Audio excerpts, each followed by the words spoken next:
Hola, hola, ¿qué tal mis amigos? Dios les bendiga muchísimo. Ya estamos en la sección Pregúntale al pastor, la sección que te responde las preguntas de la Biblia y las preguntas de la vida. Vamos inmediatamente a la zona de preguntas y respuestas. Vamos a nuestra edición, a la pregunta de hoy. Pastor, en mi iglesia la alabanza es uno de los aspectos más fuertes, cantan y tocan muy bien. Son muy profesionales como músicos y el ambiente es verdaderamente inspirador. Sin embargo, he notado que algunos integrantes del equipo de alabanza no son congregantes de la iglesia, tocan dos de ellos en grupos seculares. El pastor les solventa por sus servicios o prestaciones en la iglesia, lo cual no lo veo mal, el obrero es digno de su salario. Mi pregunta es la siguiente. ¿Cuáles son los requisitos bíblicos para los músicos que sirven en la alabanza de la iglesia? ¿Es apropiado que un músico profesional participe en la alabanza de la iglesia sin congregarse? Entiendo que la música tiene un gran poder para ministrar, pero también sé que la palabra de Dios establece ciertos principios para aquellos que sirven en su iglesia. Quisiera entender esto con más claridad, pastor, para asegurarme de que nuestras prácticas están alineadas con la Escritura. Mi nombre es Isaías Arroyo de Ciudad de México. Muy bien, al amado de la Ciudad de México, muchísimas gracias. De veras, muy interesante, ilustrativa, y creo que la respuesta nos va a servir a todos los que de una u otra manera estamos en el servicio de la iglesia, ministrando en una de otra manera. Y la pregunta básicamente que me haces, me estás preguntando, ¿verdad? A la pregunta que me haces, que cuáles son los requisitos bíblicos para los músicos que sirven en la alabanza de la iglesia. Bueno, la alabanza y la adoración tienen un lugar central en la vida cristiana, fundamental. La música en la iglesia no solo crea un ambiente de adoración, sino que también prepara nuestros corazones para recibir la palabra de Dios y nos conecta nuestra alma, nuestro espíritu al Espíritu Santo, como bien lo expresa Efesios 5:19, ¿verdad? Adoremos al Padre con salmos, con cánticos espirituales. Sin embargo, el papel de los músicos en la iglesia va más allá del talento musical que debe de existir, por supuesto. Involucra un llamado a la santidad, a la consagración, al compromiso con la comunidad de fe en la cual estamos tocando, estamos sirviendo. Y para ello voy a dar respuesta a esta interesante pregunta. ¿Cuál es el propósito de la alabanza en la iglesia? Bueno, la alabanza no es solamente una forma de expresión artística, sino es un ministerio que tiene que ver con servicio, que tiene que ver con Biblia, y es la clave que debe honrar a Dios y edificar a los creyentes. La Biblia nos enseña que los músicos, los adoradores, tenían un rol especial en la adoración en el Antiguo Testamento. Por ejemplo, los levitas que lidiaban la alabanza, que ministraban, que fluían y lideraban este ministerio, debían de ser gente consagrada y dedicada al servicio del Señor. Eso nos lo ilustra en el primer libro de Crónicas 15, del 16 al 22. Ahí se establece un principio espiritual que aquellos que dirigen la alabanza deben de estar comprometidos con Dios y su pueblo. Yo te invito a que lo medites, a que lo leas. El segundo requisito bíblico para los músicos en la iglesia, yo lo voy a dividir en tres. Debe de haber un compromiso espiritual y congregacional. Según el Nuevo Testamento, aquellos que sirven en la iglesia deben de ser ejemplos en fe, en conducta, en amor, tal y como lo establece 1 de Timoteo 4:12.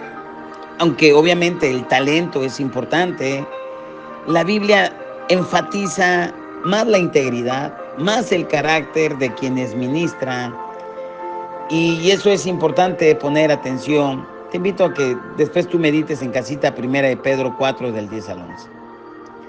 Es fundamental que quienes lideran, quienes están al frente o participan en la alabanza, no solamente sean buenos músicos, sino también verdaderos adoradores que estén comprometidos con la vida de la iglesia. Juan 4:24, Dios está buscando verdaderos adoradores que le adoren en espíritu y en verdad. No dice que los mejores músicos, aunque un verdadero adorador tiene que ser un buen músico, ¿verdad? Pero que le sirva y que le adore en espíritu y en verdad. Y entonces ahí ya se eleva la parte espiritual. Esto significa que el servicio en la alabanza debe venir de un corazón consagrado, no solamente de la habilidad musical, que es buena y son bienvenidos los talentos. El, el riesgo como punto número 2 de la dualidad del servicio, estoy hablando de los requisitos para los músicos en la iglesia. Cuando un músico sirve en la iglesia, pero también toca en ambientes seculares, puede crear confusión, ambigüedad, es decir, va a diluir el ministerio, su testimonio. Primera de Corintios 10:21 dice, no podéis beber la copa del Señor y la copa de los demonios. No podéis participar de la mesa del Señor y de la mesa de los demonios. La adoración debe venir de un corazón íntegro y una vida dedicada a Dios. Esa es la manera. Ahora, el tercer punto de según de los requisitos bíblicos para la iglesia del músico. La Biblia dice que el obrero es digno de su salario. Eso lo dice 1 Timoteo 5:18.